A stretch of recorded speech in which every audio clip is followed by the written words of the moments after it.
So, welcome everybody. I'm Mary Hernandez. For those of you that don't know me, I brought in, welcome everyone. I'm so excited today because I have here GeorgeHLewis, and he's a friend of mine. And, whether you're gathering across time or gathering here, it's just perfect. It's a cosmic alignment bringing us here together into the unity presence, the unified presence of of love, right? Of peace. And I've been called to bring these meditations together for also global peace, because as we know, there's so much going on around the world. And, George is going to be one to explain astrologically why this is all happening.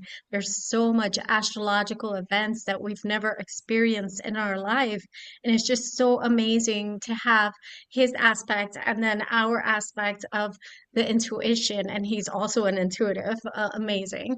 But just both of us, in coherence in heart and just bringing in the information. So I'm just so honored to have GeorgeHLewis here. A little bit about George. He's an artist, an astrologer, a healer, and intuitive. And he also does amazing retreats, guys. And I think he has one going on soon. And you could talk about that, George.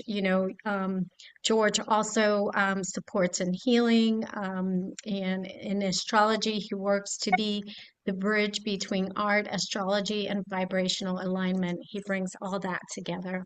So without further ado, I'll send it over to you, George. Thank you so Thank you. much. Well, it's very nice to come here. It worked very naturally, very quickly. You just messaged me, didn't you? And I just happened Yes. to be free for this half an hour, so it's wonderful. February is a massive month. I think all astrologers always get excited, whatever's coming in, but this is a little different. The real, obviously, we'll talk about the full moon today. Let's start with that. But the real big ticket item is the Neptune Saturn conjunction and how it interacts actually with the moon. If you think of the Saturn lunar matrix too, Ike has spoken about that for decades. It's a really interesting time, and the symbolism should not be lost on any of us. If you look at the British Empire, Saturn, the ruler of Capricorn, and the British system, the continuation of the Imperium of Rome, is really in free fall. I don't think we really fully understand just how much power has been sapped from Saturn in the last few years, and he's about to enter this very unusual part of the zodiac because Neptune, which literally dissolves the Saturnian structure, the chronotic time-based system, if you like, the projection that many of us call the matrix. And you see, for me, a lot of people get very caught up still in the politics. Donald Trump's chart is destruction of the old system. His chart is here. His sole contract is to do that. He is not here to build the new system. He's here to set it up with all the people around him. But it's up to we, the people, us, to create the new age of Aquarius, the younger generation, and the people who and for our children. So right now, as I sit with you today, February the 1st, yes, it begins with a bang. We have a full moon in Leo. The archetype of Leo is visibility, heart, bold self-expression. It can be drama and outbursts, of course. There can be a lot of melodrama with Leo. But all archetypes have positive and negative interpretations. But Leo represents that confidence, that creativity. I think that's a really key word, the creativity. Because creativity in some ways is the missing pillar of self-development. I think those are the words of Annie McNee. To live a deliciously full, rewarding life is the alpha and the omega, and humans have been sapped of that creativity very deliberately. Saturn doesn't like creativity. Saturn loves process. Saturn loves structure. Now, we need some structure. I'll give you an example. I've spent the last 2 months traveling around Colombia. Incredible country, beautiful people, amazing fruits, beautiful food, but somewhat noisy and chaotic. For the first time in many years, I crave more Saturn. That's weird. Because I'm so critical sometimes of Saturn. Because in the global system, we've had so much Saturn, so much structure. You shall do this, you shall do that. And even if it's just psychological, it's implicit, not explicit. We're forced into very specific ways of being. And what we have to do is get back to the balance, because I think it's the fourth law of the Hermetic Code, it's the law of polarity. We have to get back to the balance between the extremes, between polarity consciousness. And so what happens in the myth? Saturn castrates his father Uranus. And we've had too much of that going on in the collective psyche for far too long through economic magic, banking systems, cartels, etc. We all know that, right? So here we sit today in February, and with this full moon, definitely this is a heart opener. The Leo archetype does represent the heart. It's the core. It's, in a way, the high expression of it would be the heart over the ego. Leo rules the heart. So the moon asks, are you acting from genuine joy or from needing validation? When we're in our creativity, we end up understanding ourselves more. It's part of the healing work. We don't get so attached to relationships. When we're in our creative flow, people come to us, we can move on from them. There's no judgment. That's the freedom we're trying to get. And the thing is, the sun and the moon are in Aquarius. This is a big one. And actually, if you could pull up the first, Mary, the first Okay. image, which is the night sky coming up for February 17th. So So this one? yes, perfect. Thank you so much. Okay. You're So welcome. what you see here is you see a stellium, and we have this stellium of planets in Aquarius right now. Now, today the moon is opposite the sun and moon, but here in a couple of weeks' time, we go into our first solar eclipse of the year, and it's an annual. It's called an annual solar eclipse. It's not a full. It's like a partial solar eclipse, not full, because the north node. If you see, I did the blue arrow into the north node, that's at 8 degrees Pisces. So for a full-on total solar eclipse, you'd have the sun and the moon conjoin the north node. So it's actually an out of sign eclipse, but it's still active because it's within 8, 9, 10 degrees. And when we have all these planets in Aquarius, what is Aquarius? Aquarius is belief systems. And I mean, I can only speak for myself. I actually spoke a bit about this on a podcast with Scott McKay, Patriot Street Fighter, the other day. The more we can not define ourselves through our belief systems, the closer to the Christed light we will get. The belief system is an overlay in this incarnation for myself as part of who I am, but it isn't my soul. It is very different. It's an experience that I'm having right now. Now, I would argue there are some core truths to reality. I don't think truth is totally subjective. I'm not saying that. But we come in to have different experiences. And the more we can push towards that freedom of independence, Aquarius is independence of mind. At the high frequency, it is the curious mind. It is the intellect. True intellectualism is asking many more questions than having answers. And in many ways, we've gone a lot further away, haven't we, from truth? I think it was the words of George Orwell. The further a society drifts from truth, the more it will hate those who speak it. And I think, the reality is the more honest you are in today's world, in some ways, the more people seem to dislike you. I can relate to that to an extent.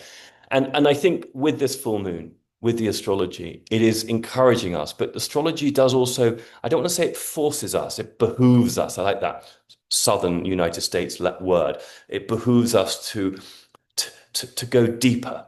And the full moon in Aquarius Leo, well, the full moon's in Leo, but it's the Aquarius energy there, because it's not just the sun and the moon, it's Mars, and now Venus and Mercury are still there, but right now, but in this chart, they've moved on to Pisces. We're really, really having to think about our belief system. And when we can move out of defining ourselves through our belief system, we discover joy. We discover a lightness that I'm not my belief system. My beliefs were so totally different if you'd met me 10 years ago, growing up how I did in Britain. And the classic one would be the British royal family. And again, for me, it's never really been about individuals so much. I don't really care so much about the individuals playing the part. I'm much more interested in Saturn, meaning structure. We need to create structures that support the individuation, I should say, the celebration of the divine spirit that comes in as the human blueprint. That's what we need to be doing, creating a society for that. And if someone has a different opinion, lean into oh, that's interesting. Tell me more. Give them the platform, and then you do your due diligence. And if it's absolute tosh, then you stick to your belief, but you go on. I mean, I'm not saying I do this the whole time, but I really increasingly am moving through this world without any fixed belief system. And I think that's very hard to do. And I speak about myself in that regard. That's big journey work for me as well. And I've been doing it for a long time. And that's probably why I can teach it with some authenticity, because it isn't easy. It really isn't. Because also the other side of the polarity argument is you don't want to lose yourself. You see, the Pisces, if Aquarius is fixed belief, Pisces is the dreamer. Isn't it funny? My Mercury's in Pisces. I have 3 planets in Pisces. It can be very artistic, but it can be a little away with the fairies, poetic. It's up there, it's down there, it has no borders. Um, so what we're all trying to do, and when we have these full moons, they're activation moments, aren't they? We're trying to use those planetary alignments, those energies, in order to allow us to grow in consciousness, allow us to grow in this physical reality, so that we can remember more and that we can be better aligned and less. You see, the negative of Pisces is the deception, is the confusion, the self-undoing. So if we look at the February 17th right now, we have the sun and moon at 28, 29 degrees Aquarius. And then we have this partial solar eclipse, which is that north node, which looks like a horseshoe pointing up, with a blue arrow. That's at 8 degrees Pisces. Right here. But it's also what makes this time in February so unique. And this is where I want to sort of drill down on this, because I, as an astrologer, have never I've never experienced a moment like this before. I mean, obviously, it hasn't happened yet.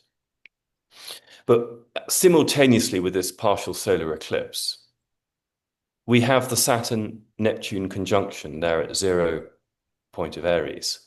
Now, in the northern hemisphere, if you notice, I actually put this eclipse in for Buenos Aires. If some of you may have a Virgo, so you're looking at the data on the top left. The actual solar eclipse is stronger in the southern hemisphere than it is in the north. And so it's actually the 19th of February where the Saturn, if you go to the second slide now, Mary. Okay. What's interesting is there's just a shift, because the moon makes this alignment with Saturn and Neptune on the 19th. And I find this quite curious. And if I can get a little galactic and cosmic for a moment, think of the moon, the Saturn lunar matrix. I don't know how many of you question what the moon is. I have for many years. I find it interesting that the old word for a lunatic means that someone who stares at the moon. I've tested this on many full moons. I do it in North Carolina at a friend's farm. When I stand in the moonlight, I am colder than when I'm standing in the shade of the night. So it's the opposite to the sun, which makes sense from a point of view of polarity and the Hermetic code. But here we have the moon conjoined Neptune and Saturn in Aries. This is a very interesting time for, I think, some massive dismantling of the old matrix. And on top of that, we have Pluto making a sextile, which is quite healthy at 60 degrees with this, urging that transformation. Pluto is transformation, urging that transformative power on. So we have the sun here at 1 degree Pisces, making a semi-sextile with Saturn and Neptune and the Moon. So it's quite an interesting alignment. That is where you would see things lined up nicely in the sky. You see at all these early degrees. Now, the other thing to contend, and I've said this on many other podcasts, is all the outer planets are in either the late degrees of a sign and mainly in the early degrees of a new sign. And this is fascinating cosmic weather because there is the ushering in of a new Earth. Very rarely are all the outer planets moving into a new sign at the same time. Very rare. And we're seeing that play out in 2026. Now, 2026, of course, is a fire horse year. Many of you know that. The Chinese zodiac, we're moving out of wood snake. We're still in wood snake. We're in the final stage of the wood snake. So what that means on a practical, I'll bring it back now more to the local rather than the mundane. The mundane's global galactic astrology. On the local, how can it apply to us? Let's use the next 10, 12 days, 2 weeks, to really shed that final part of the old skin, the old us. And we're all going to have parts of us which we're still a little frightened of doing, either because we don't want to be seen as much as we could, or we're scared of upsetting someone. Try and lean more into that authentic expression. If it's coming from love, it's coming from authenticity and not out of ego, you're only going to be supported by our whole community, because that's what we're all aiming to do. You know, when I see you in your glory doing you, Houston, we have liftoff, as opposed to conforming, again, old Saturn, conforming to the way. Been very cleverly done, the whole Babylonian system of economic magic and control over humanity. And that's breaking down. And I think this chart, February the 19th, with Neptune dissolving the Saturn lunar matrix, you can't make it up. And if I get technical with you for a moment, Saturn and the Moon are both in their fall in Aries. That's a technical ancient language of ancient astrology. It goes back to Atlantis. Most people call it Hellenistic astrology, ancient Greek astrology. That's the type I practice. It's familiar to me from past lives. And we're seeing the dissolving Neptune of the negative Moon, Saturn matrix here. And I'm very excited by that, and I hope you all are too. So what does it behoove us to do? Aries. It asks us to keep the spirituality going, all that Pisces, North Node, Pisces, that vision quest, cosmic vision quest of as above, so below, so within, so without, as within, so without, as the universe, so the soul. People forget that last bit often.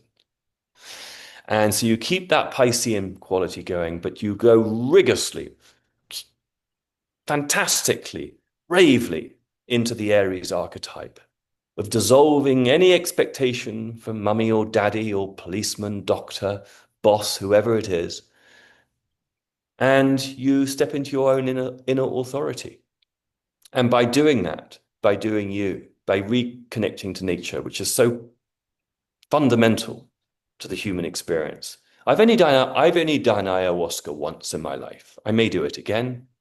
I'm not sure.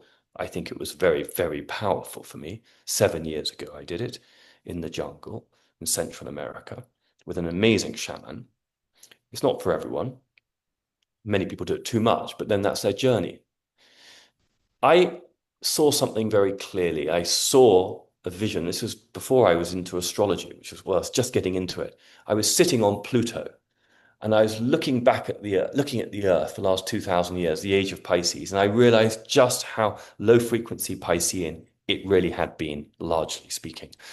The high frequency of the Christed archetype as Pisces was not fully realized. Maybe there were moments in Tartaria. We don't know enough history yet.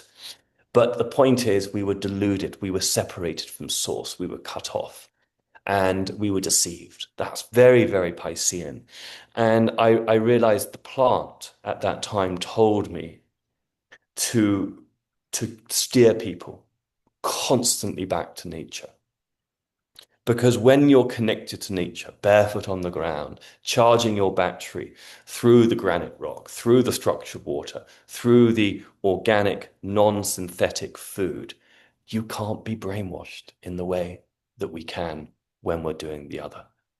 And in some ways, it's so simple, but even I had to be reminded of that. And again, that's why I can teach it, because I was the poster child for the brainwash at a top school in England growing up.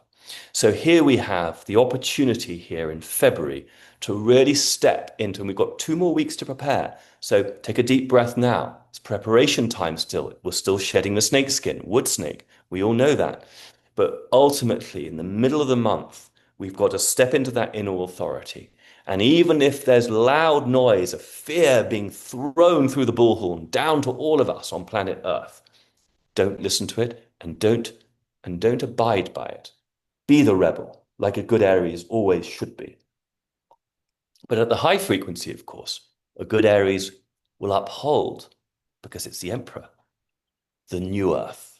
You see, Aries isn't always rebellious. It's rebellious because it fights against a dystopian world at a high frequency, this is.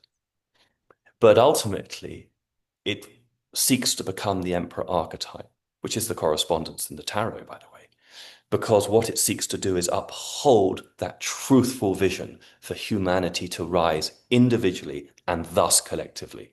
You see, the individual first for Aries. So we all know the negative. The negative of that is, well, F community, don't care about that. Me. That's the ego Aries. The non-egoic Aries, the collective Aries, is put the oxygen mask on first, inspire others to do the same. We all win together. And then you see Libra, which is opposite, has got its own challenges. It's got to learn to be more individual, like an Aries, because it's the opposite. An Libra archetype will always naturally think in terms of community.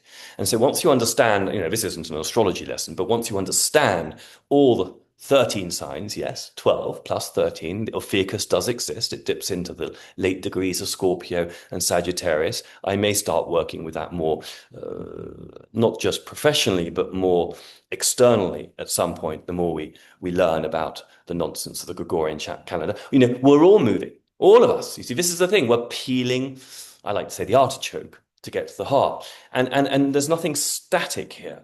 And so February is asking us to really get into that Aries archetype. Who are you? Where is your creativity?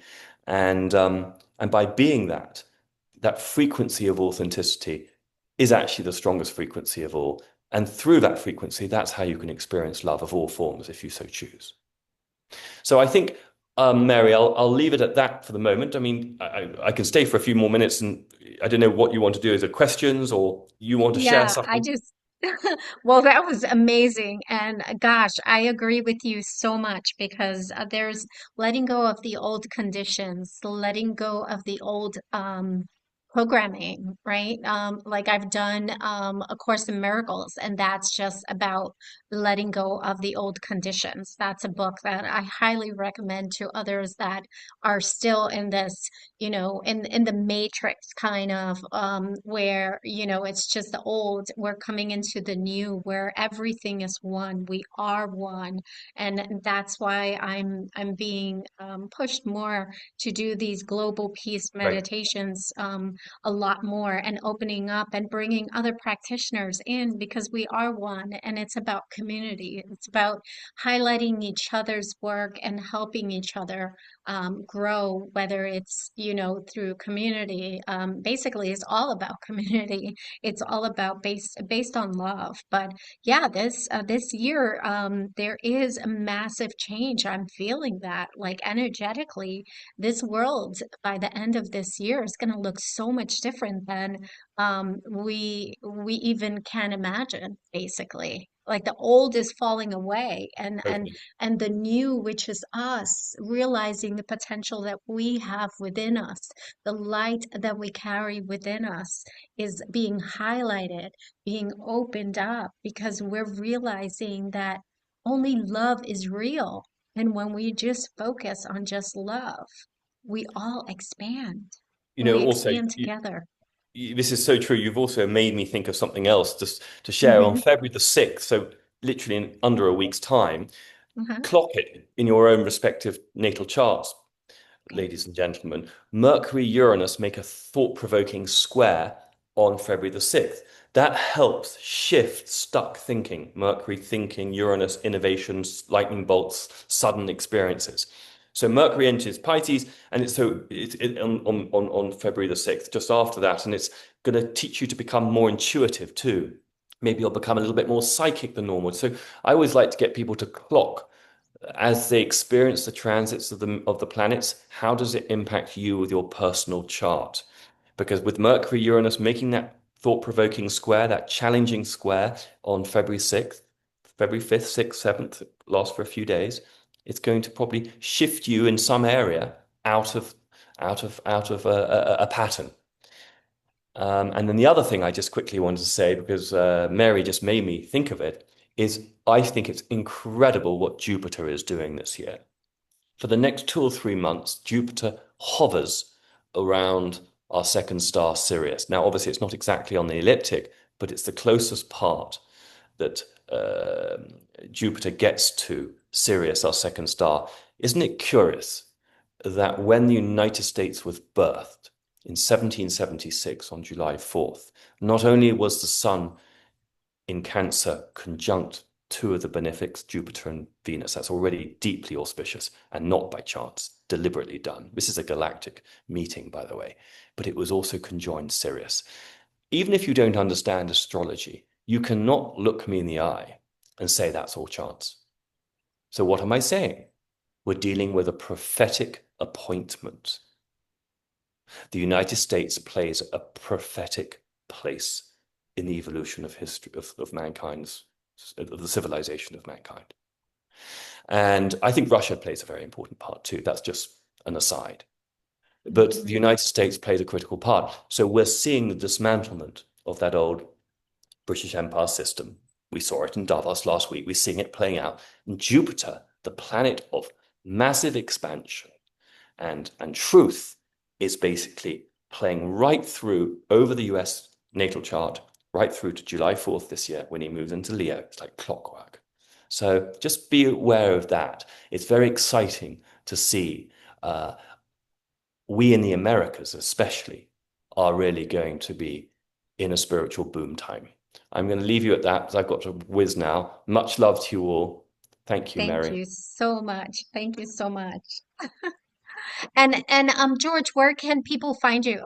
I've George, just redone my website. It's yes. georgehLewis.com, and you can find all information on my, intuitive astrological tarot readings and sound therapy all there. I'm doing a retreat in Mexico next week. I don't publicize my retreats too much on the website because I kind of keep it quite tailor-made for the clients. I keep it quite private and confidential, but I do, I mean, I did 7 retreats in the last year. This year, I'm probably only going to do 2 or 3, but it depends. I mean, when there's appetite and opportunities, I'm very Aries like that. I'll go see what's happening, but I do retreats. But at the moment, I'm really focusing specifically on therapy work and joining lovely communities like this to share the exciting information of our time. Okay. Yes, thank you so much, George. And again, I put it on the notes where you can find George and his amazing work. And yeah, thank you again. We're so grateful. So many hearts for you. Have a beautiful meditation. God bless you all. Okay. Bye. Thank you. Thank you for inviting everyone. And yeah, now we're going to go into the meditation, guys. Thank you for being here and listening to how amazing George and his information and all the amazing love that he brings through and the transmissions that come through him. And also remembering the multidimensionality all, that we all are, right? Because we're multidimensional beings, remembering that we've been galactic, we've been Lemurians, we've been Atlanteans. It's all that. It's just all that remembrance is coming to us. So just there's a lot of remembrance happening. Just keep a dream journal near your bed because there's a lot of stuff coming through. And yeah, we're gonna start now. So if you could just find a comfortable place.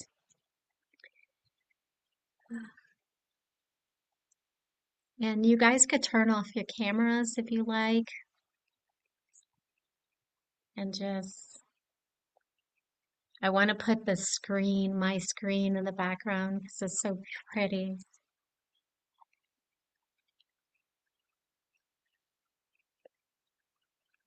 And I want to start off with just clearing.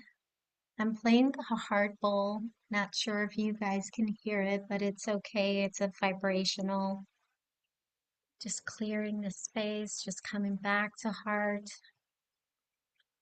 coming back to oneness.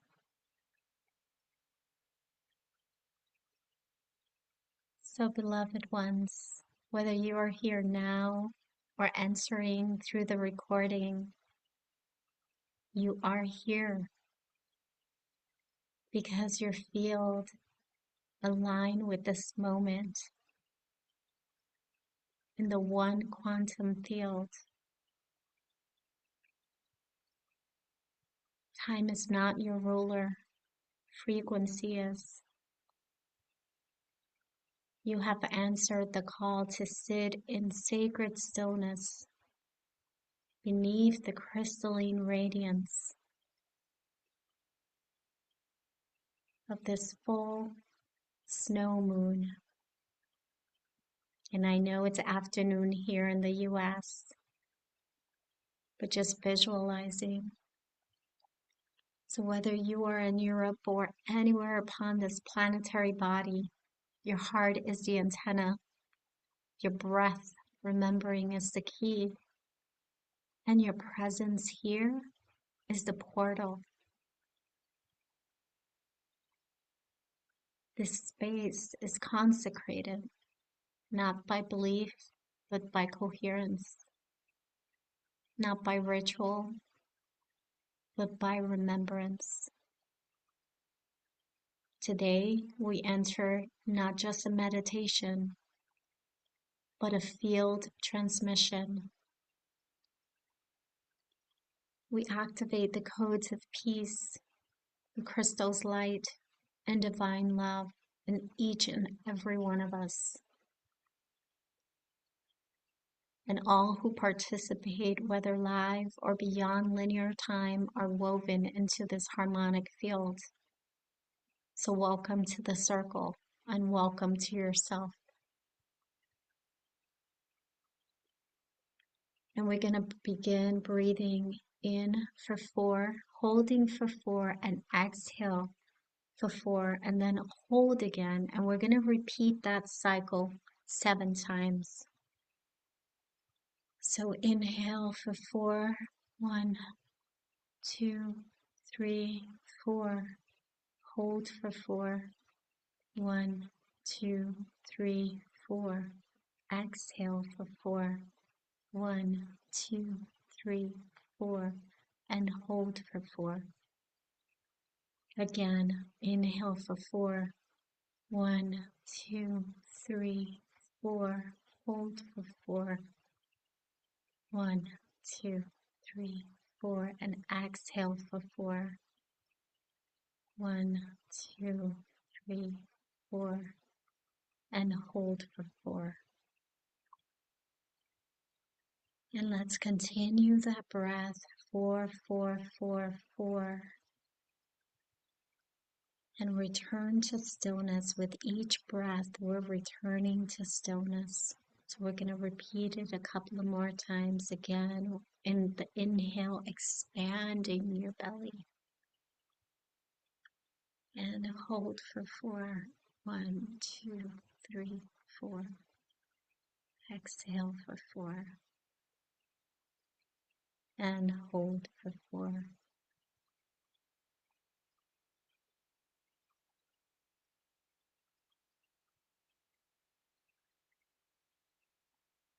And one more. 1, 2, 3, 4. Exhale.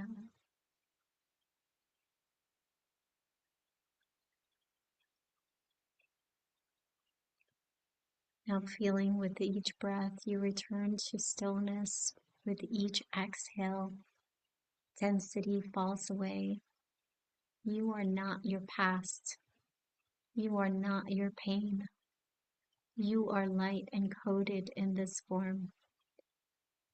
and call in the light of the full snow moon to cleanse all distortions. And visualize silver blue light streaming from above, entering your crown, flooding your nervous system, and spiraling into the earth beneath you.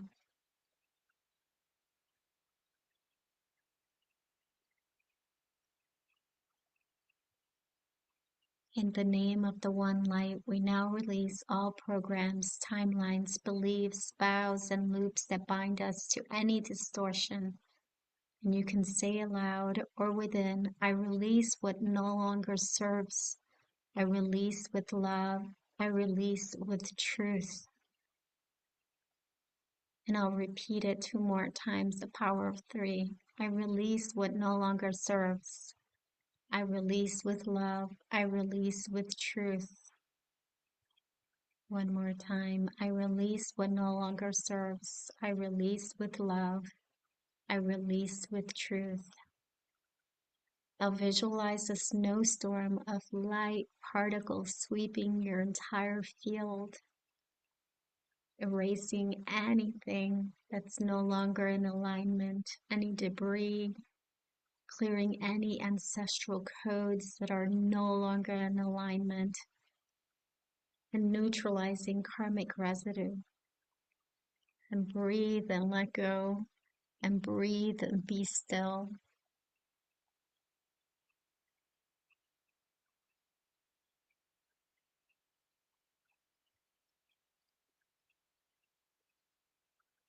And draw your awareness to your heart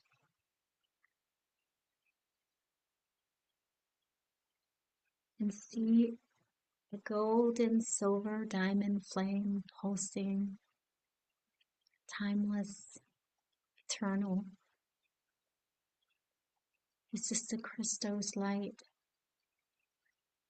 And you may say, I am the living light of the Christos. And feel it. Feel it expand through your body, through your room, through the continent, through the planet. It is coherent. It is sacred. It is who you are.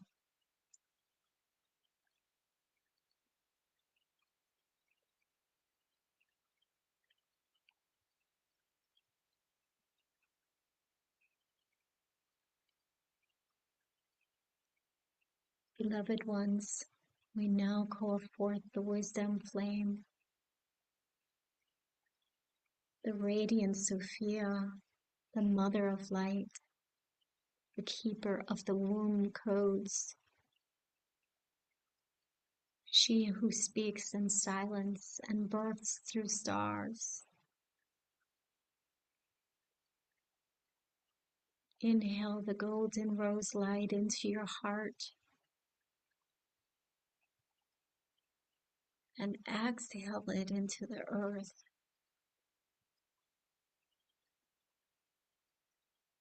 Inhale again, and this time into your womb. And exhale into the grid.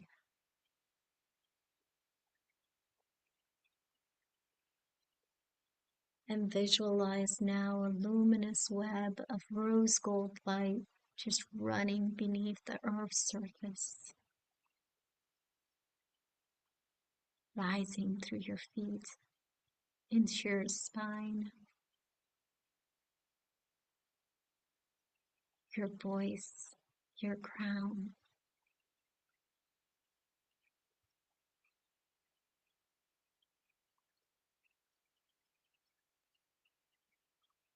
And you may say this aloud or within you. I activate the Sophia grid within me. I restore divine feminine intelligence. I harmonize love, power, and wisdom. I walk the way of the rose flame and feel that.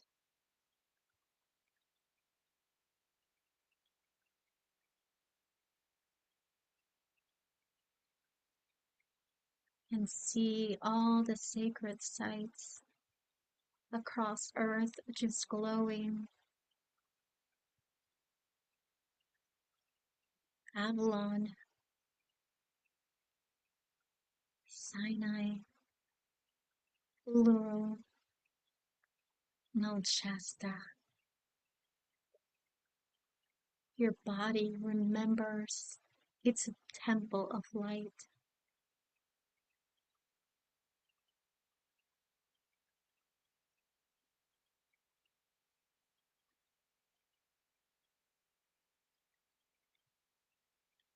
The Sophia grid is now activated.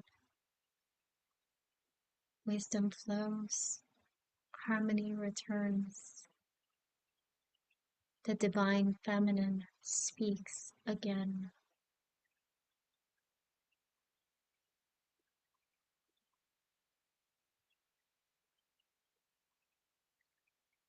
And now from this sacred space within, we now speak as one earth, one race, one breath, one light.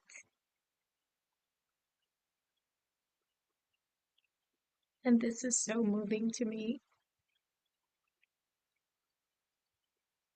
because it's been part of my mission. We invoke global peace as an operational frequency. We call forth the activation of all sleeping hearts.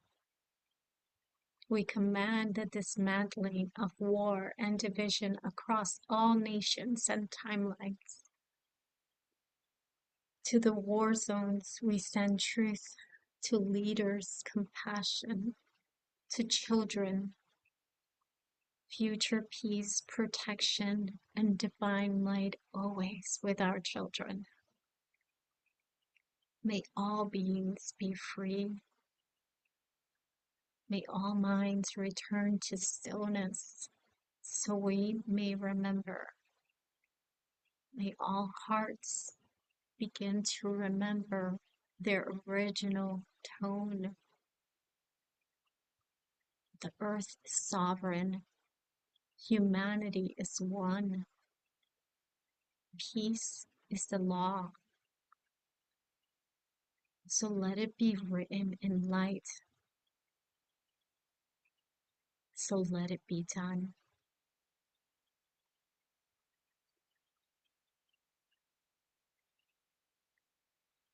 And visualize golden filaments now connecting all our hearts in this field.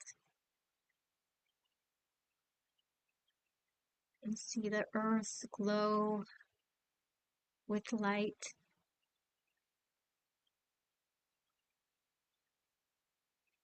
We are the harmonic return of truth.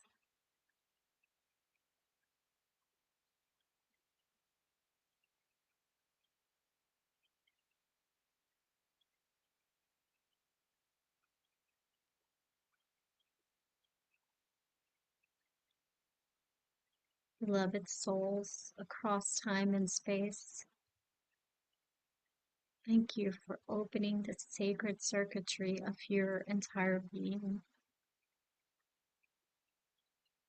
Whether you are here now on the live or joined through the recording, your presence was not separate. It was essential. Together we have cleared, activated, and anchored light into the global field. Together we have remembered the truth of who we are.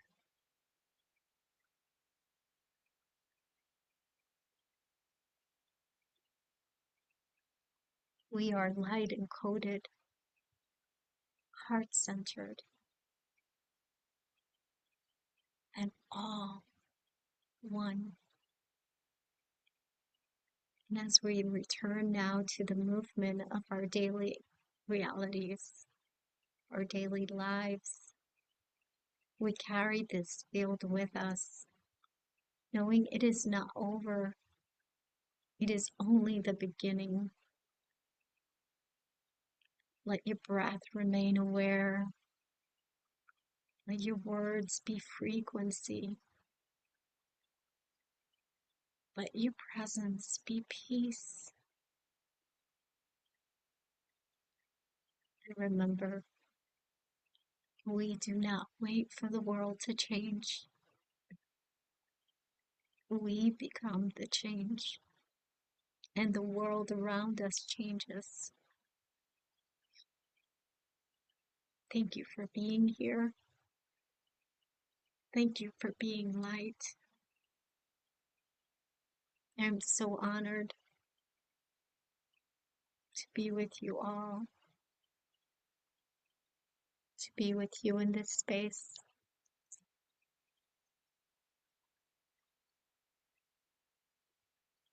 And when you are ready, you can slowly return into this space, into your room.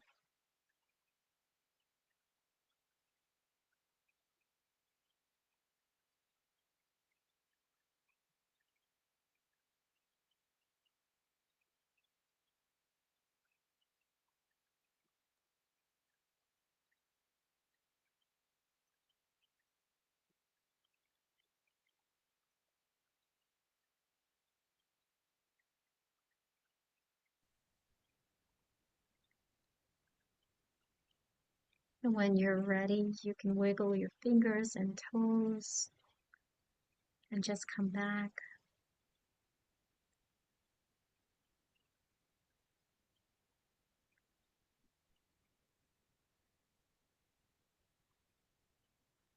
How is everyone feeling? I could stop recording.